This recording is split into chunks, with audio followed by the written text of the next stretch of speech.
Hello friends, I'm Michael Kingswood. I write fiction for fun and profit. Before we get to today's show, we have to do one thing real quick, and that's a little spot from our sponsor. Fortunately enough, our sponsor is me.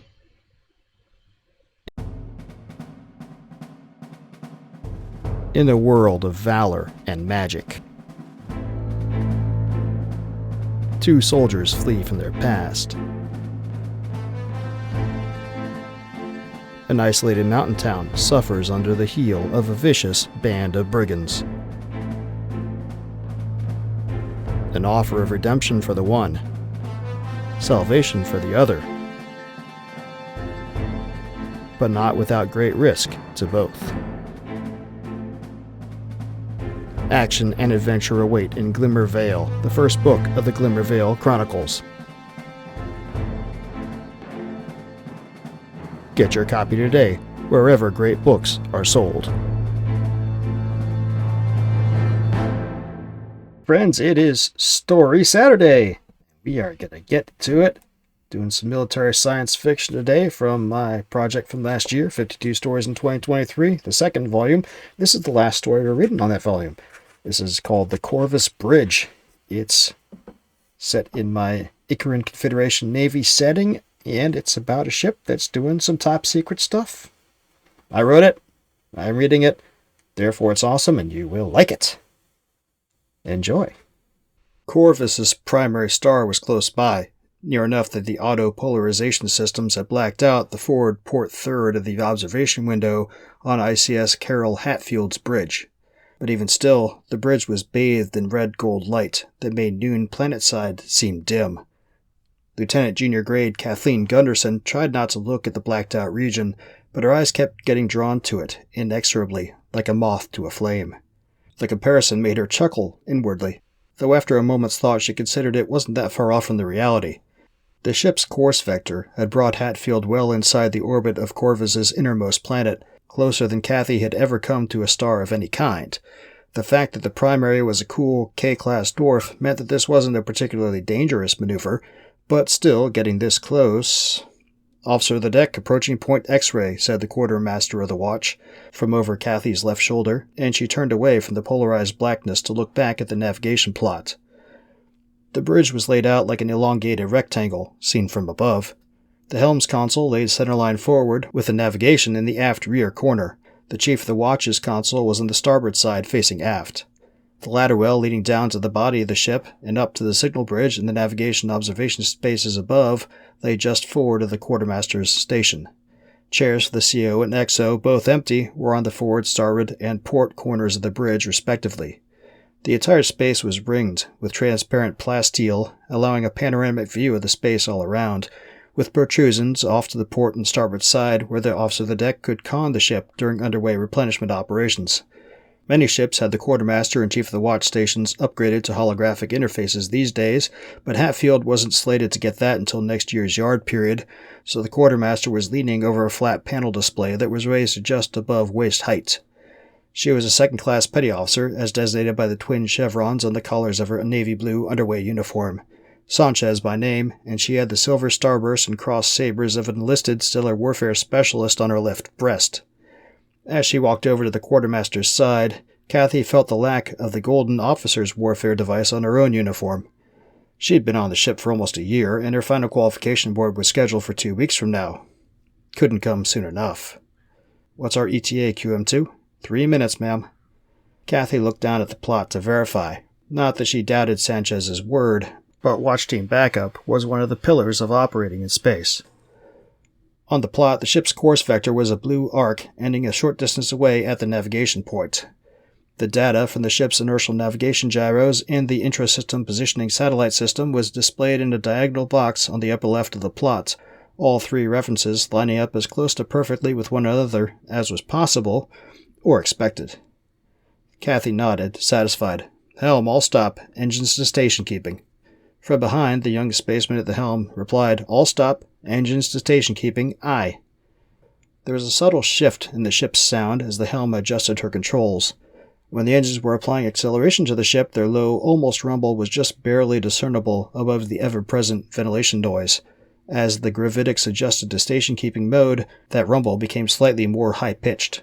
It took Kathy several weeks on board to even register the change, or to know what it meant.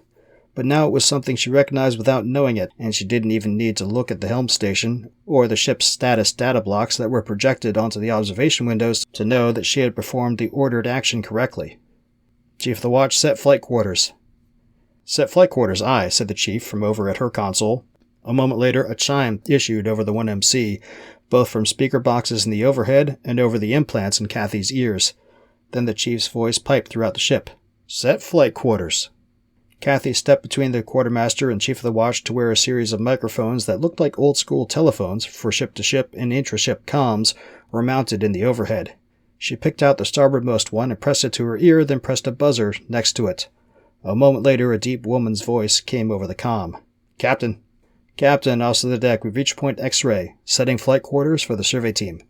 Very well, I'll be right up. Kathy went back to where she had been standing, just to the right of the helm. Polarized region of the observation window hadn't changed appreciably, but it seemed as though it should have. The rounded black seemed to scream out at her, and it felt like it was growing, stretching. Stupid, she said to herself, and forced herself to look away, to starboard, where, much more faintly, she could make out Corvus A's binary partner, 15 degrees depressed from Hatfield's course track and 20 degrees to starboard. It was faint only by comparison. Corvus V shone brightly compared with all the other stars in the night space all around them, enough so that the autopolarizers blacked out a few pixels in its center.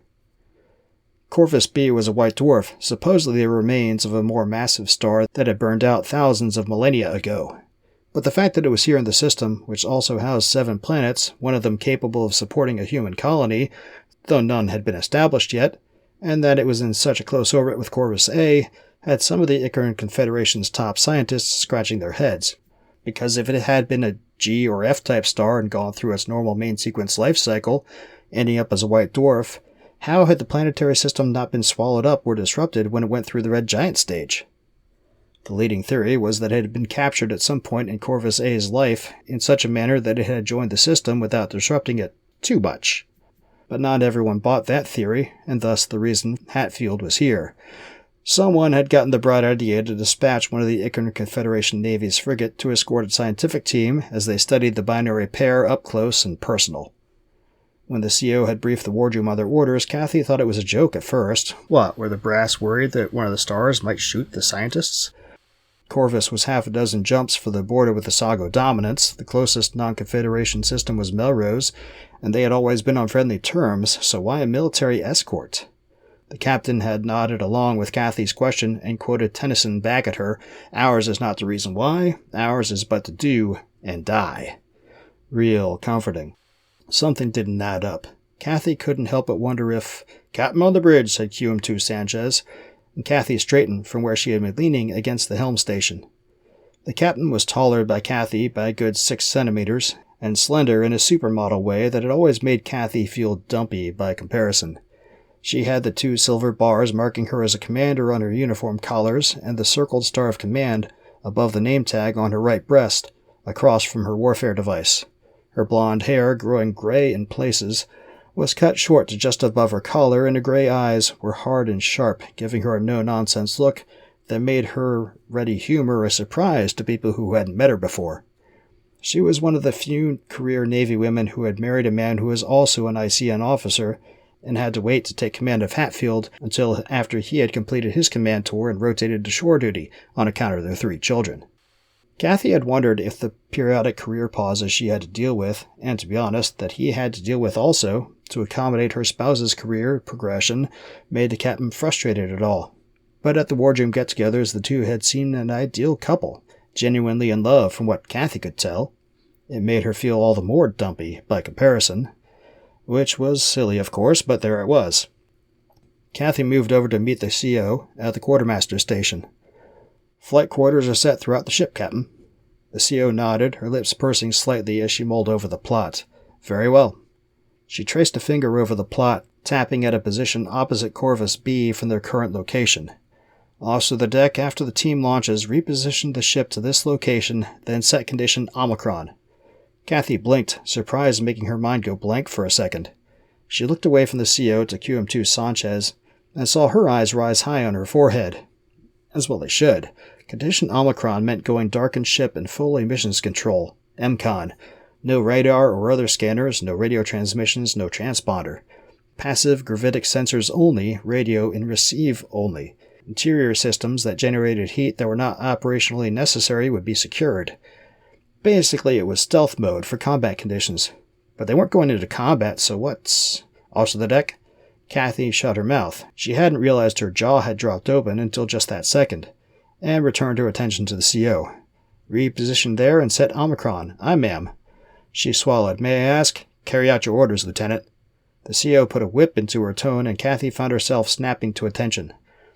Aye, Captain. She glanced at Sanchez, who had braced herself back to bearing as well. Quartermaster of the watch, designate that point Zulu, and plot a course. Aye, ma'am.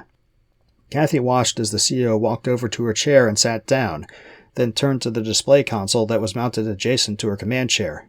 The chair rotated with her, obscuring the display. What's going on, Lieutenant? Sanchez asked quietly. Kathy shook her head, not trusting herself to answer right that second. Instead, she walked over to the Chief of the Watch's station. Chief Akaro had been in the Navy longer than Kathy had been alive. She was a dark-complected woman from Caraway's world, with graying hair done up into a neat bun on the back of her head. She had the fouled anchors of a chief petty officer in her collars and the electronic technician's insignia on her sleeve. As Kathy approached, the chief raised an eyebrow at her. Status of the launch preps, Chief? Hangar reports the science team is on board Riptide, ready to launch in 5 minutes. Toro 207 has upgraded from Alert 60 to Alert 15. Very well. That was all part of the plan. Hatfield had debarked one of the flight department skiffs to make room for the science team's craft.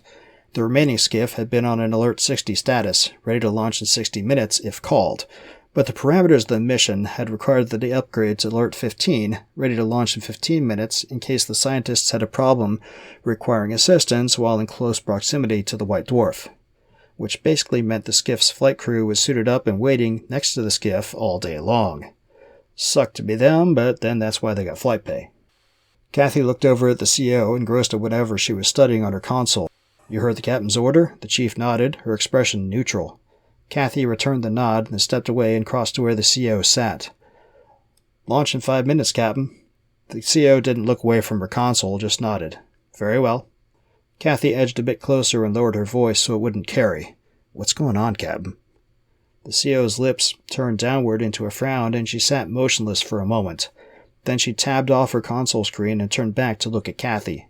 She responded in the same low tone Kathy had used. The science team is going to be using some very sensitive instruments. They are concerned that the ship's emissions might interfere with their measurements.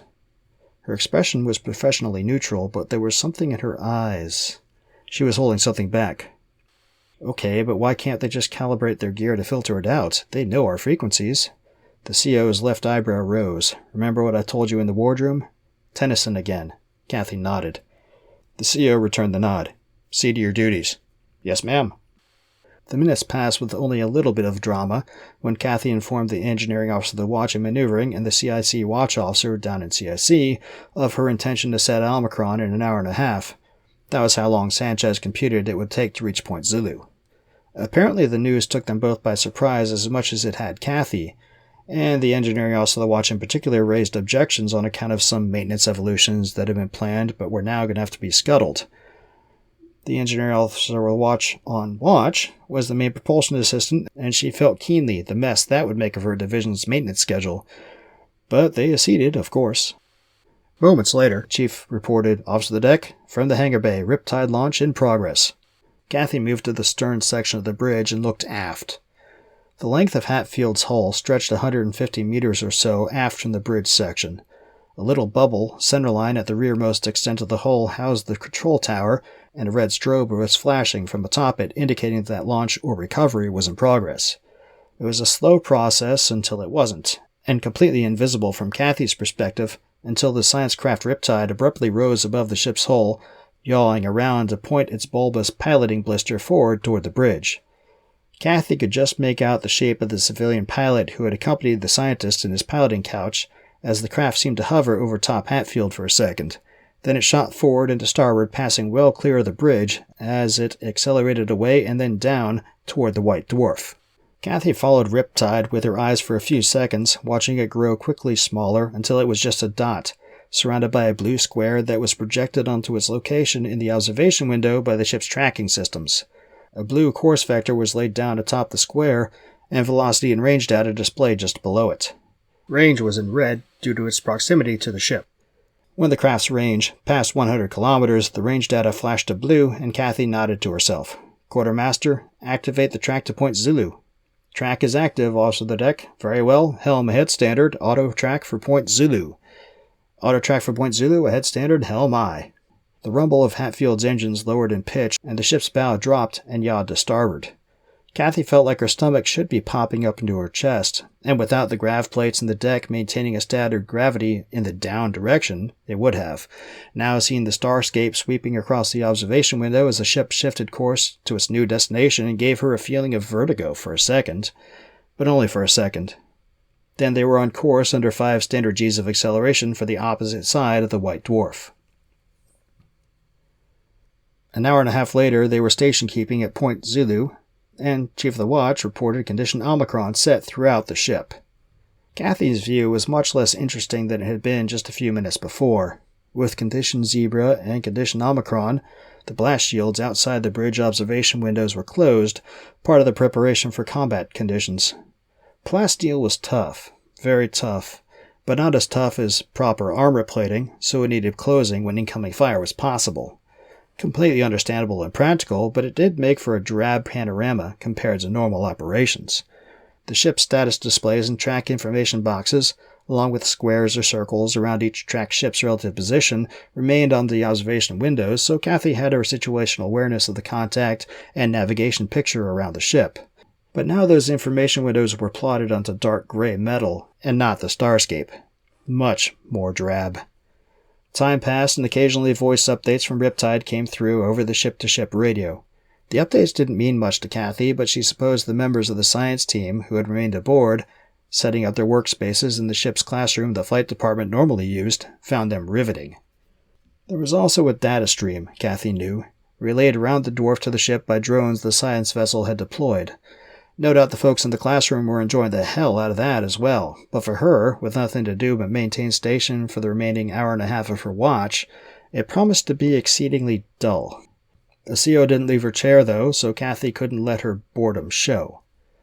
The minutes ticked past, and Kathy found herself watching the chronometer, willing it to speed up if only to break the monotony.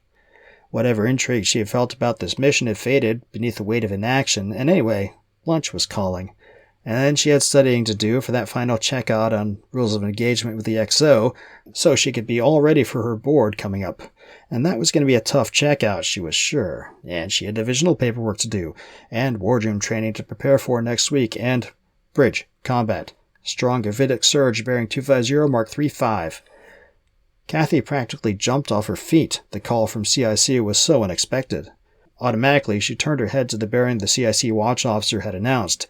It was 45 degrees off the port bow and 55 degrees elevated, right where Corvus A was plotted on the observation window. Swallowing, Kathy grabbed the microphone for the 27MC, the announcing circuit between the bridge and CIC. Bridge I, report. Hatfield, this is Riptide, request immediate assistance, over. That was the ship-to-ship radio, the one Kathy could not reply on while under condition Omicron.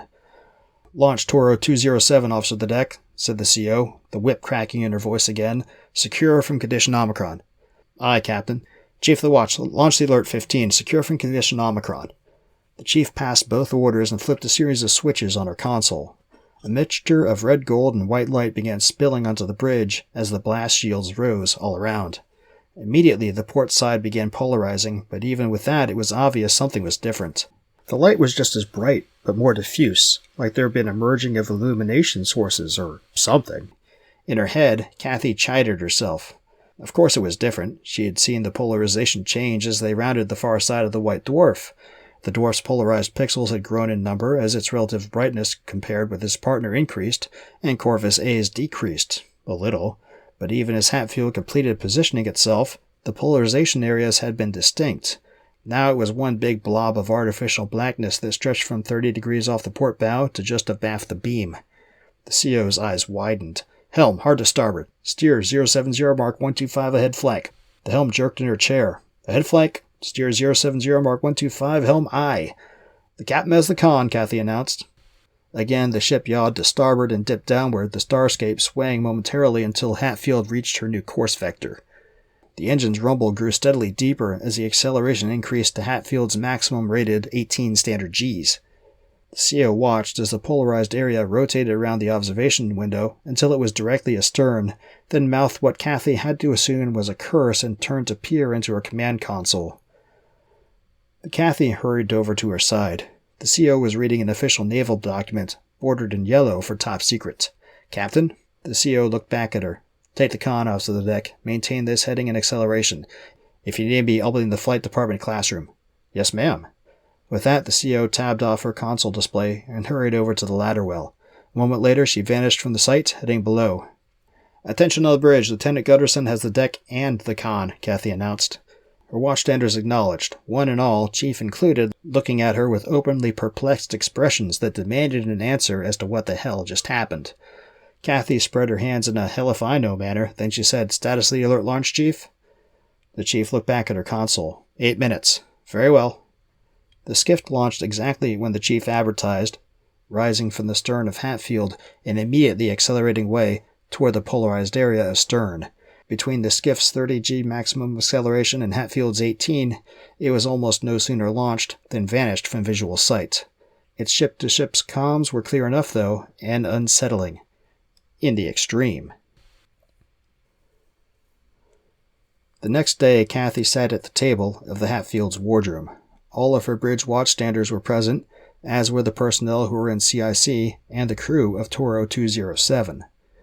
The Master-at-Arms had guards posted outside the wardroom door. Kathy had never seen that before, and as she entered she got a growing sense of dread in her gut.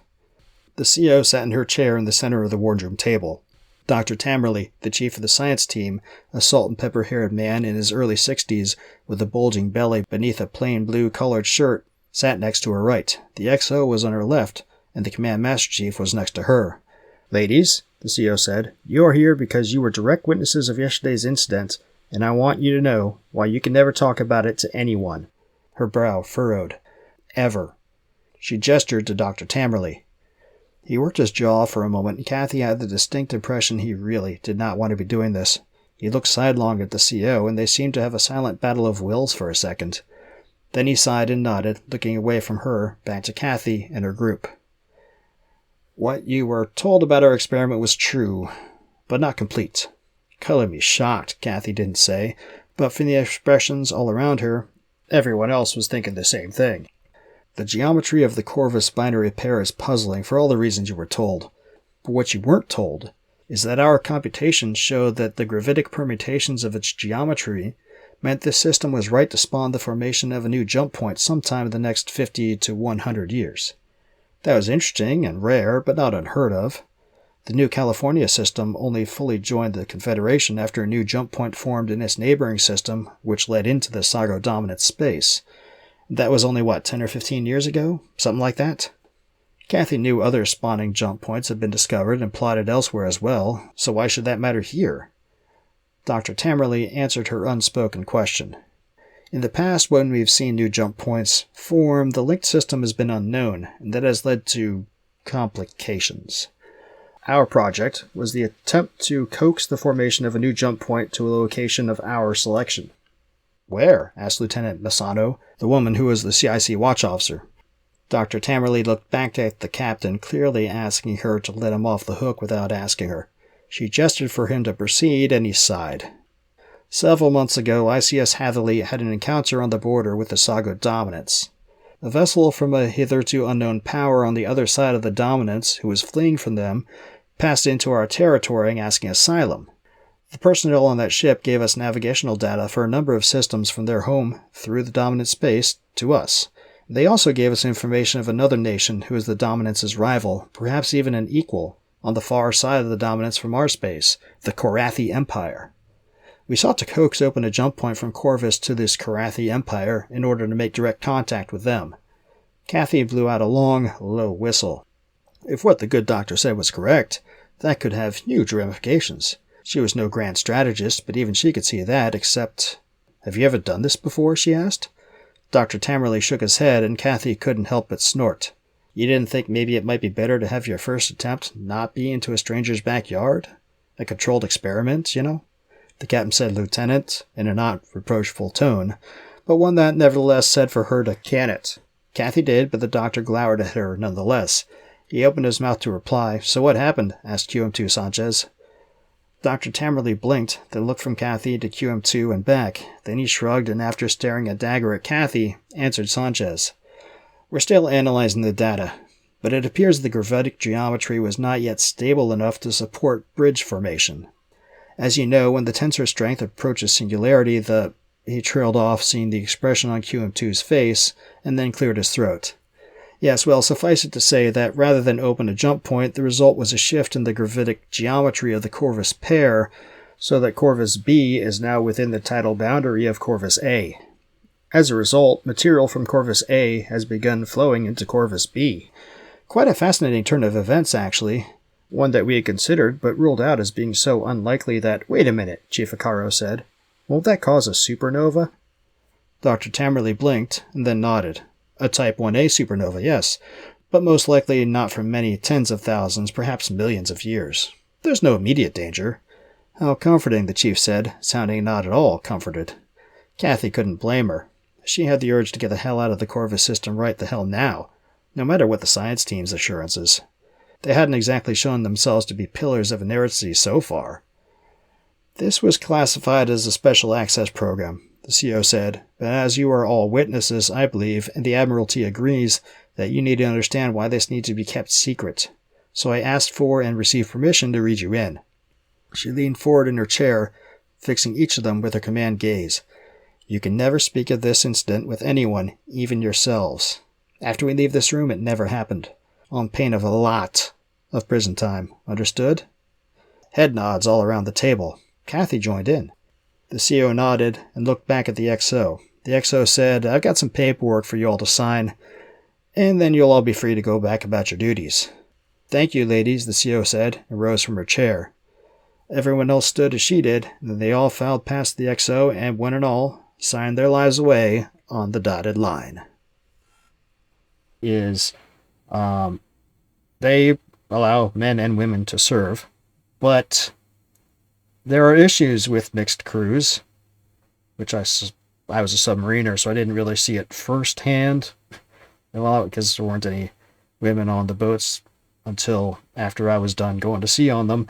But I had encountered submarines from other countries that had ladies on board and knew it could be done. It wasn't a big deal. But I know a bunch of friends who've been on a bunch of time on surfer ships, and it's funny how things happen, like people hooking up. There back in the day, there were, strip clubs in the shaft alley of aircraft carriers, and there always seems to be this thing how right before deployment, a whole lot of female crew members suddenly get pregnant and then can't make deployment, which is bad for readiness, but also pisses everybody else off who still has to go, but now they're picking up the slack of the person who got left behind because,